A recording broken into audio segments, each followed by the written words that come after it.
Ill Nation, what's going on with you guys, man? It's Kid Illish Truth in the building, and today we are talking about the Centurion. But before we get into that, at the recording of this video, we are at the cusp of 9,000 subs, man.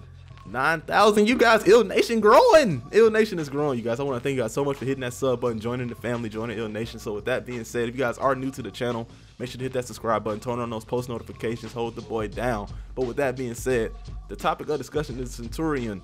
So the Cent is crazy to me because it's like, he was a nuisance all throughout season 2, season 3. I mean, I hated fighting him myself, but I gotta be objective with this. So seeing his nerfs really is like a shame, because it's like, I get it, something had to be done with this character, but he didn't deserve what he's got. He didn't deserve what he's currently getting. So with that being said, I wrote down my thoughts on this quick little notepad, and it reads as follows, you guys. You know, if it's one thing you'll always hear me stress, it's that balance amongst the entire class, or at the very least most of the class, is essential to the success of this game. There will always be a meta in the competitive scene, there's no getting around that, but if most of the heroes are useful and playable at high levels, there wouldn't be much else you can ask for as far as balancing goes. Unfortunately, many of the heroes that have once graced the For Honor meta with their presence are no longer doing so, and no hero stands out more in this crowd more than the Centurion. Being the first DLC hero to hit the battlefield alongside the Shinobi, the Centurion was initially viewed as a fair but threatening bully with massive punishes and excellent stamina consumption. Being masked by the Shinobi's kick fiasco through the first weeks of Season 2, the Centurion found himself in a perfect predicament. He would go on to be one of For Honor's top picks throughout the rest of the season. As weeks went by and more Centurion strategies made their way into the community and into players' hands, the Centurion's playstyle and overall presence became what many members of the community would consider a nuisance.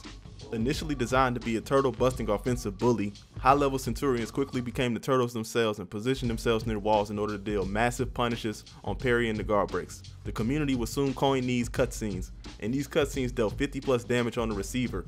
Watching Havoc Centurion was both hilarious and scary at the same time. Essentially, anyone who could parry a light was granted, or should I say earned, a free 55 damage on punish, as well as leaving their opponent exhausted and primed for further punishment. In layman's terms, Centurion was a damn menace to society, no old dog.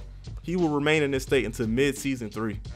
During mid-season 3, the Centurion received several nerfs that took away a few of his abilities to stun lock in 4v4s, as well as perform the infinite wall splat with his charge heavies.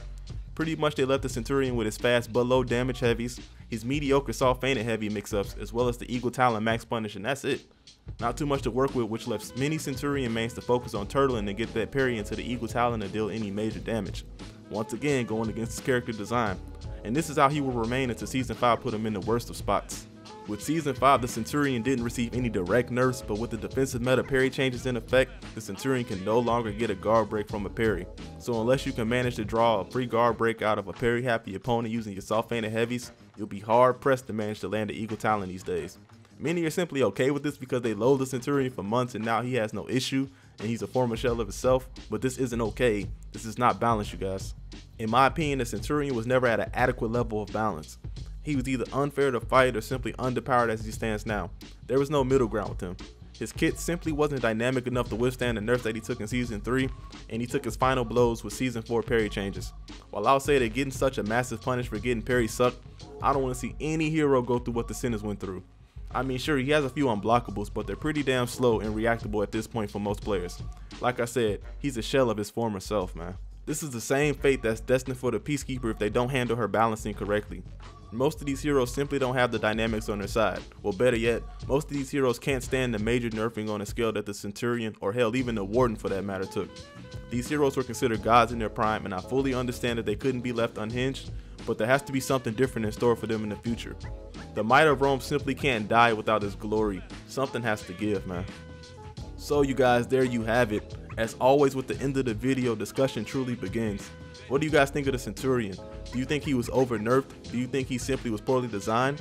Do you think he's fine where he stands? Man, let me know in the comment section down below. Also, I'm working on my stream setup, so expect some live streams coming in the near future, man.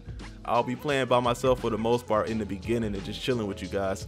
But as they release the dedicated service for the custom matches, I'll go back to the fight clubs as the usual, you know what I mean? I know my OG subscribers also know about the fight club, so all of that will be down in the description below. So make sure to drop that like for me, hit that subscribe button if you're new, turn on the post notifications. That really just supports the channel, you know what I'm saying? So once again, guys, my name is Illish Truth. I want to thank you guys for watching so much. I want to thank you guys for holding me down so much, man. I really appreciate you guys, and we will catch you in the next video. Peace to the world. Peace to the earth. Thank you guys so much for watching, man. We out. That's a wrap. Peace, y'all.